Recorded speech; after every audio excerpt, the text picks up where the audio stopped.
محترم ناظرین، قرآن کریم کی وہ مقدس سورہ جسے اللہ رب العالمین نے خود احسن القصص یعنی سب سے بہترین قصہ فرمایا، یہ صرف ایک نبی کی کہانی نہیں، یہ ہے حسد سے شروع ہو کر صبر پر ختم ہونے والی داستان۔ یہ ہے کنویں کی تاریخی سے تخت مصر تک کا سفر۔ یہ اس معصوم بچے کی کہانی ہے جسے اپنوں نے دھوکے سے کنویں میں ڈال دیا، جو غلامی میں بیچا گیا، جسے پاک دامنی کی سزا میں قید ملی، مگر جس نے ہر حال میں اپنے رب پر بھروسہ رکھا۔ یہ کہانی ہے اس پاک نبی کی جس کے حسن پر عورتیں اپنے ہاتھ کاٹ بیٹھیں، مگر جس نے گناہ کے سامنے سر جھکانے کے بجائے کہا، اے میرے پروردگار، قید خانہ مجھے اس گناہ سے بہتر لگتا ہے۔ آج ہم آپ کو سنانے جا رہے ہیں حضرت یوسف علیہ السلام کی مکمل داستان، جو ہمیں سکھاتی ہے کہ اللہ کی یوجنا انسانوں کی چالوں سے کہیں بڑی ہوتی ہے۔ اس ویڈیو کو آخر تک ضرور دیکھیے، کیونکہ یہ کہانی نہیں، عبرت، صبر اور یقین کا پیغام ہے۔ یہ کوئی عام کہانی نہیں، یہ ہے صبر، پاک دامنی، توکل اور تقدیر کے انقلاب کی داستان۔ یہ اس بیٹے کی کہانی ہے جسے بھائیوں نے حسد میں کنویں میں پھینک دیا، جو غلامی سے قید خانے پہنچا اور قید خانے سے مصر کے تخت پر حکومت کی۔ آج ہم آپ کو سنانے جا رہے ہیں حضرت یوسف علیہ السلام کا وہ مکمل واقعہ جو ہمیں سکھاتا ہے کہ اللہ دیر کرتا ہے مگر اندھیر نہیں۔ اس ویڈیو کو آخر تک ضرور دیکھیے، اور اگر کہیں کوئی کمی یا غلطی نظر آئے تو اپنی قیمتی رائے کامنٹ میں ضرور دیجیے۔ سورہ یوسف۔ واہ کیا صورت ہے تو، دل میں بس جانے کی بس مورت ہے تو۔ قرآن کریم میں حضرت یوسف علیہ السلام کے واقعہ کو احسن القصص یعنی سب سے بہترین قصہ قرار دیا گیا ہے۔ حضرت یوسف علیہ السلام کی پیدائش سرزمین ہاران میں ہوئی۔ آپ کی والدہ کا نام حضرت راحیل تھا اور والد حضرت یعقوب علیہ السلام تھے۔ حضرت یعقوب علیہ السلام بعد میں ہاران سے ہجرت کر کے کنعان تشریف لے گئے، جہاں آپ کی زندگی کا ایک طویل عرصہ گزرا۔ اس سفر کے دوران حضرت یوسف علیہ السلام کی والدہ حضرت راحیل اپنے دوسرے بیٹے حضرت بنیامین کی ولادت کے وقت اس دنیا سے رخصت ہو گئیں۔ کنعان پہنچنے کے بعد ان کی خالہ اور سوتیلی والدہ لیا نے دونوں بچوں کی پرورش کی اور انہیں اپنی اولاد سے بڑھ کر محبت دی، تاکہ ان دونوں بھائیوں کو ماں کی کمی محسوس نہ ہو۔ جب حضرت یوسف علیہ السلام کی عمر 7 برس ہوئی تو ایک صبح آپ نیند سے بیدار ہوئے، چہرے پر مسکراہٹ تھی۔ خوشی سے اپنے والد کے پاس آئے اور عرض کیا، ابا جان، آج رات میں نے ایک بہت ہی اچھا خواب دیکھا ہے جس سے میں بہت زیادہ خوش ہوا ہوں۔ میں نے خواب میں دیکھا کہ 11 ستارے، چاند اور سورج مجھے سجدہ کر رہے ہیں۔ حضرت یعقوب علیہ السلام نے یہ خواب سنا تو بے حد مسرور ہوئے اور فرمایا، پیارے بیٹے، تمہارا یہ خواب سچا ہے اور تمہارے روشن مستقبل کی خبر دے رہا ہے، جس کی مجھے ہمیشہ امید رہی ہے۔ تمہارا رب تمہیں منتخب فرمائے گا، تمہیں خوابوں کی تعبیر کا علم عطا کرے گا اور تم پر اور آل یعقوب پر اپنی نعمت اسی طرح مکمل کرے گا جیسے اس نے پہلے تمہارے آبا حضرت ابراہیم علیہ السلام اور حضرت اسحاق علیہ السلام پر اپنی نعمت تمام فرمائی تھی۔ بے شک تمہارا پروردگار سب کچھ جاننے والا اور بڑی حکمت والا ہے۔ پھر نصیحت کرتے ہوئے فرمایا، مگر بیٹے، یہ خواب اپنے بھائیوں کو ہرگز نہ بتانا، کہیں وہ حسد میں آ کر تمہارے خلاف کوئی چال نہ چلیں، کیونکہ حضرت یوسف علیہ السلام اور حضرت بنیامین کی والدہ اس دنیا سے رخصت ہو چکی تھیں اور وہ ماں کی شفقت سے محروم تھے۔ اسی وجہ سے حضرت یعقوب علیہ السلام کو حضرت یوسف علیہ السلام سے خاص محبت تھی، اور والد کی اسی محبت نے بھائیوں کے دلوں میں حسد پیدا کر دیا، یہاں تک کہ انہوں نے حضرت یوسف علیہ السلام کو والد سے جدا کرنے کا منصوبہ بنایا تاکہ باپ کی توجہ صرف انہیں ملے۔ ایک دن وہ کہنے لگے، ابا جان، آپ حضرت یوسف علیہ السلام کے بارے میں ہم پر اعتماد کیوں نہیں کرتے، حالانکہ ہم اس کے خیر خواہ ہیں؟ ہمیں اجازت دیجیے کہ کل ہم اسے اپنے ساتھ جنگل کی سیر کو لے جائیں اور وہاں گھومے پھریں گے۔ ہم وعدہ کرتے ہیں کہ دل و جان سے اس کی حفاظت کریں گے۔ حضرت یعقوب علیہ السلام اپنے بیٹوں کی نیتوں سے آگاہ تھے اور ان کے خطرناک ارادوں کا بھی اندازہ رکھتے تھے، مگر وہ کھل کر یہ نہ کہہ سکے کہ مجھے تمہاری طرف سے اندیشہ ہے۔ لہٰذا فرمایا، یوسف علیہ السلام سے جدائی مجھے بے چین اور غمگین کر دیتی ہے، اور مجھے یہ خوف بھی لاحق ہے کہ کہیں تم اس سے غافل ہو جاؤ اور کوئی بھیڑیا اسے کھا جائے۔ مگر بھائی خاموش نہ رہے، انہوں نے جواب دیا، اگر ہماری قوت اور شجاعت کے باوجود کوئی ایسا حادثہ پیش آ جائے تو یہ ہماری بدقسمتی ہوگی، ورنہ ایسا ہرگز ممکن نہیں۔ یوں بڑی مشکل سے انہوں نے حضرت یوسف علیہ السلام کو اپنے ساتھ لے جانے کے لیے اپنے والد کو راضی کر لیا۔ اگلی صبح حضرت یوسف علیہ السلام کے بھائی انہیں ہمراہ لے کر کنعان کے باہر نکلے۔ ابھی وہ زیادہ دور نہیں پہنچے تھے کہ ان کے چہروں سے غصہ اور دشمنی کے آثار نمایاں ہونے لگے۔ انہوں نے حضرت یوسف علیہ السلام کو مارنا شروع کر دیا، حتیٰ کہ ختم کرنے کا ارادہ کر لیا۔ حضرت یوسف علیہ السلام نے بڑی عاجزی سے فریاد کی کہ وہ ان کے بھائی ہیں، انہیں ختم نہ کریں، مگر حسد کی آگ نے ان کی عقل پر پردہ ڈال دیا تھا۔ پھر ان میں سے ایک نے کہا، یوسف علیہ السلام کو ختم نہ کرو، بہتر یہ ہے کہ اسے کسی کنویں میں ڈال دیتے ہیں۔ چلتے چلتے حضرت یوسف علیہ السلام بہت روتے رہے، مگر ان کی آہو فریاد بھائیوں کے دلوں میں بھڑکتی حسد کی آگ کو بجھا نہ سکی اور نہ ہی انہیں اس ظلم سے روک سکی۔ وہاں انہوں نے حضرت یوسف علیہ السلام کی قمیض اتار لی اور انہیں بے لباس کر کے کنویں میں ڈال دیا۔ پھر وہ یہ سوچنے لگے کہ اب ہمارے والد کا دل یوسف علیہ السلام کی محبت سے خالی ہو جائے گا اور اب ساری توجہ اور محبت ہمارے حصے میں آ جائے گی۔ لیکن تقدیر ان کی نادانی پر مسکرا رہی تھی۔ جب سورج غروب ہوا اور اندھیرا پھیل گیا تو حضرت یوسف علیہ السلام کے بھائی روتے دھوتے اپنے والد کے پاس پہنچے۔ حضرت یوسف علیہ السلام کی قمیض، جس پر انہوں نے بکری کا داغ لگا رکھا تھا، والد کے سامنے پیش کی اور کہا، ابا جان، جس بات کا آپ کو اندیشہ تھا وہی ہو گیا۔ ہم آپس میں تیر اندازی کا مقابلہ کر رہے تھے کہ ہماری توجہ یوسف علیہ السلام سے ہٹ گئی۔ اسی دوران ایک بھیڑیا اس پر جھپٹ پڑا اور اسے کھا گیا۔ یہ رہی اس کی داغ آلود قمیض اور ہماری آنسو بھری آنکھیں اس بات کی گواہ ہیں، لیکن اگر ہم سچ بھی کہیں تو آپ ہماری بات پر یقین نہیں کریں گے۔ اگرچہ حضرت یعقوب علیہ السلام اپنے بیٹوں کے جرم کو بھانپ چکے تھے، مگر آپ جانتے تھے کہ اللہ تعالیٰ نے حضرت یوسف علیہ السلام کی تقدیر میں جو لکھ دیا ہے اسے کوئی ٹال نہیں سکتا۔ لہٰذا فرمایا، تمہارے نفس نے تمہیں ایک بڑے ظلم پر آمادہ کر دیا ہے۔ اب میرے لیے بہتر یہی ہے کہ میں صبر اختیار کروں اور اپنے پروردگار سے مدد مانگو۔ ادھر حضرت یوسف علیہ السلام کنویں کی تہہ میں بیٹھے ہوئے تھے۔ گہری تاریکی نے انہیں گھیر رکھا تھا۔ وہ اپنے آنے والے وقت کے بارے میں سوچ کر اور اپنے والد کی حالت کا خیال کر کے بے چین تھے۔ اپنی بے گناہی انہیں بار بار یاد آ رہی تھی اور طرح طرح کے خیالات دل و دماغ میں گردش کر رہے تھے۔ اسی دوران ایک قافلہ جو مصر کی طرف جا رہا تھا اس علاقے میں آ کر ٹھہرا۔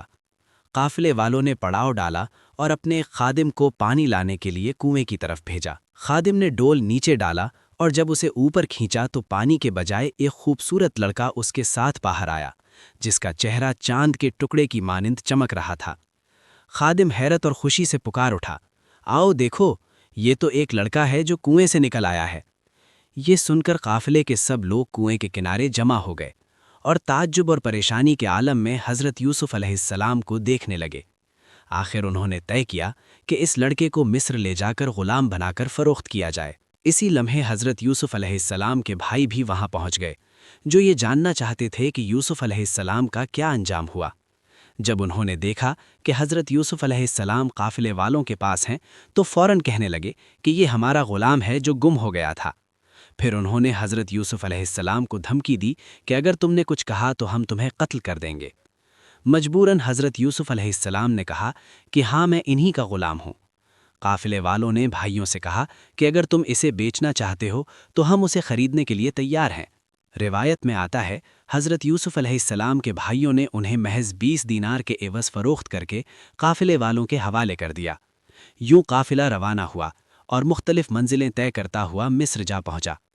وہاں حضرت یوسف علیہ السلام کو مصر کے بازار میں نہایت کم قیمت پر بیچ دیا گیا اور عزیز مصر، جن کا نام اوتیفار تھا، اس نے انہیں خرید لیا۔ عزیز مصر نے اپنی اہلیہ سے کہا، مجھے یہ کنانی نوجوان نہایت قابل اور با اخلاق دکھائی دیتا ہے، تم اس کا پورا خیال رکھنا اور اس کے آرام اور سکون کا مکمل انتظام کرنا۔ مجھے امید ہے کہ یہ ہمارے لیے فائدہ مند ثابت ہوگا، یا ہم اسے اپنا بیٹا بنا لیں گے۔ حضرت یوسف علیہ السلام کو عزیز مصر اور اس کے گھر والوں کی نظر میں بلند مقام حاصل ہو گیا۔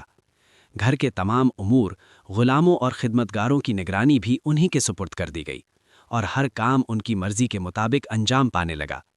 حضرت یوسف علیہ السلام عزیز مصر کے محل میں پروان چڑھے اور جوان ہوئے۔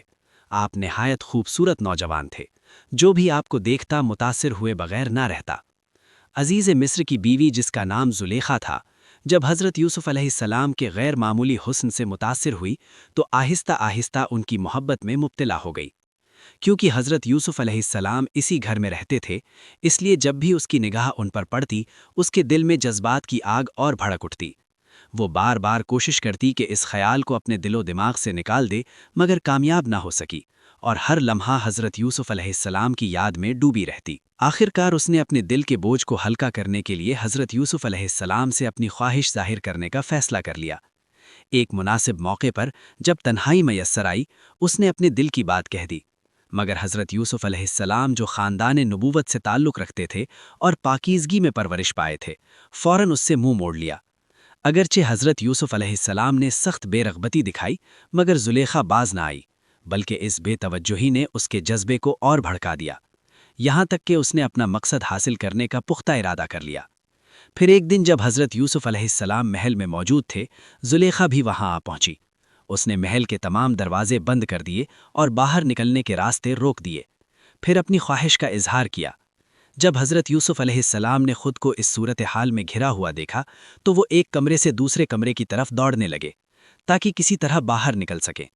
زلیخا پیچھے لپکی اور ان کی قمیض کا دامن پکڑ لیا، جس سے قمیض پیچھے سے پھٹ گئی۔ اسی لمحے عزیز مصر محل میں داخل ہو گیا۔ اس نے یہ منظر دیکھا تو حیرت زدہ رہ گیا۔ اس نے حضرت یوسف علیہ السلام کو پھٹی ہوئی قمیض کے ساتھ آگے اور اپنی بیوی کو پیچھے عجیب حالت میں دیکھا، مگر زلیخا نے گھبراہٹ کے بجائے بات کا رخ بدلنے کی کوشش کی اور حضرت یوسف علیہ السلام پر الزام لگا دیا۔ اس نے کہا، اس کنانی نوجوان نے تمہاری غیر موجودگی میں بے وفائی کا ارادہ کیا ہے۔ اب بتاؤ، ایسے شخص کی سزا اس کے سوا کیا ہو سکتی ہے کہ اسے قید کر دیا جائے یا سخت سزا دی جائے؟ حضرت یوسف علیہ السلام جو ہمیشہ سچائی پر قائم رہتے تھے، اس موقع پر بھی حق بات کہنے سے پیچھے نہ ہٹے، اور حضرت یوسف علیہ السلام نے فرمایا، اے عزیز مصر، اس عورت نے مجھے ناجائز فعل پر آمادہ کرنے کی کوشش کی اور مجھے اپنی طرف کھینچا، مگر میں نے اس سے منہ موڑ لیا اور گناہ پر راضی نہ ہوا۔ پھر حضرت یوسف علیہ السلام نے فرمایا، اسی جھولے میں لیٹا ہوا یہ کم سن بچہ میری سچائی کی گواہی دے گا۔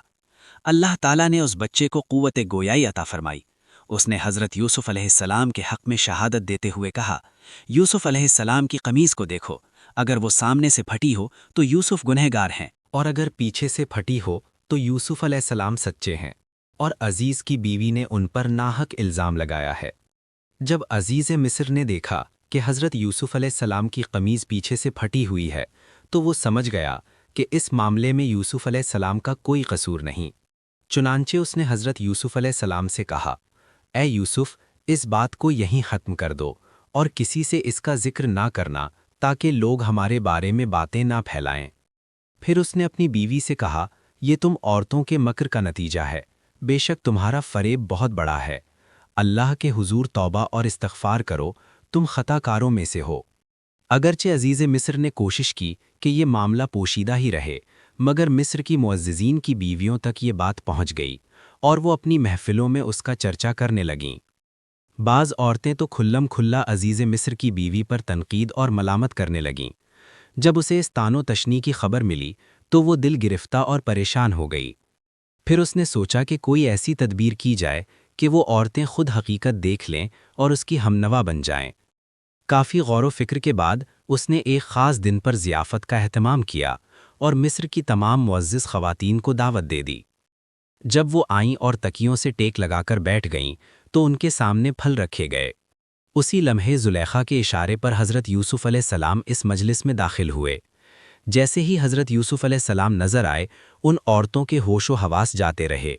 وہ آپ کے بے مثال حسن میں کھو گئیں اور بے خبری میں پھل کے بجائے اپنے ہاتھ کاٹ بیٹھیں اور بے اختیار پکار اٹھیں، یہ انسان نہیں بلکہ ایک نہایت باعظمت فرشتہ ہے۔ عزیز مصر کی بیوی اپنی اس کامیابی پر مسرور ہو گئی۔ اس کے چہرے پر فاتحانہ مسکراہٹ پھیل گئی اور اس نے کہا، یہی وہ یوسف ہے جس کے بارے میں تم مجھے ملامت کرتی تھیں۔ تم نے اسے صرف ایک نظر دیکھا اور اپنے ہاتھ کاٹ لیے، جبکہ میں اسے ہر وقت دیکھتی ہوں کیونکہ وہ میرے ہی گھر میں رہتا ہے۔ اسی لیے میں اس کی محبت میں گرفتار ہو گئی اور اس سے قربت کی خواہش کی، مگر اس نے پاک دامنی کو اپنا شعار بنا رکھا ہے اور مجھ سے ہمیشہ منہ موڑ لیتا ہے۔ وہ اپنی بلند روح کے ساتھ صرف اپنے کام سے کام رکھتا ہے اور حدود پاکیزگی سے آگے قدم نہیں بڑھاتا۔ اس کے باوجود میں اس کے ساتھ اچھا سلوک کرتی ہوں، لیکن اگر اس نے میری بات نہ مانی تو اسے قید میں ڈال دیا جائے گا۔ یوں وہ دن گزر گیا۔ تو عزیز مصر کی بیوی پھر سے حضرت یوسف علیہ السلام کو آرام کرنے کی کوشش کرنے لگیں، لیکن اس کی تمام کوششیں بیکار ثابت ہوئیں اور وہ بالکل مایوس ہو گئیں۔ حضرت یوسف علیہ السلام بھی اس مصیبت کے ہاتھوں سخت پریشان تھے اور ہر حال میں خدا کی پناہ مانگتے تھے۔ بلا شبہ ایک مومن ہر حالت میں خدا کی پناہ مانگتا ہے اور اسی سے مدد طلب کرتا ہے۔ چنانچہ حضرت یوسف علیہ السلام نے بارگاہ الہی میں اپنے ہاتھ پھیلائے اور کہا، اے پروردگار، قید خانے کا اندھیرا اور تکلیف برداشت کرنا میرے لیے اس مصیبت سے آسان ہے، اور اگر تو مصر کی عورتوں اور عزیز مصر کی بیوی کا شر مجھ سے دور نہ کرے تو خطرہ میرے نزدیک پہنچ جائے گا۔ پھر یہ بھی ممکن ہے کہ میں گناہ کے گڑھے میں جا گروں اور میرا نام جاہلوں کی فہرست میں شامل ہو جائے۔ اللہ تعالیٰ نے حضرت یوسف علیہ السلام کی دعا قبول فرمائی اور انہیں اس بہت بڑے فتنے سے نجات بخشی۔ جب عزیز مصر کی بیوی حضرت یوسف علیہ السلام کی طرف سے مایوس ہو گئیں تو وہ اپنے شوہر سے شکایت کرنے لگیں اور کہنے لگیں، حضرت یوسف علیہ السلام نے مجھے مصر کی عورتوں میں بدنام کر دیا ہے اور میری آبرو اور وقار کو داغ لگا دیا ہے۔ اگر تم میری کھوئی ہوئی عزت مجھے واپس دلانا چاہتے ہو تو اسے قید کر دو اور میرے دامن پر لگا ہوا داغ دھو ڈالے۔ اگرچہ عزیز مصر نے حضرت یوسف علیہ السلام کی پاکیزگی اپنی آنکھوں سے دیکھ لی تھی اور ان کی قمیص کے بارے میں گواہی بھی سن لی تھی، لیکن اس کے باوجود وہ اپنی بیوی کے بہکاوے میں آ گیا اور بے گناہ حضرت یوسف علیہ السلام کو قید خانے میں ڈال دیا۔ یوں اللہ تعالیٰ نے حضرت یوسف علیہ السلام کو شیطان کے شر سے بچایا اور وہ قید میں بند ہو گئے۔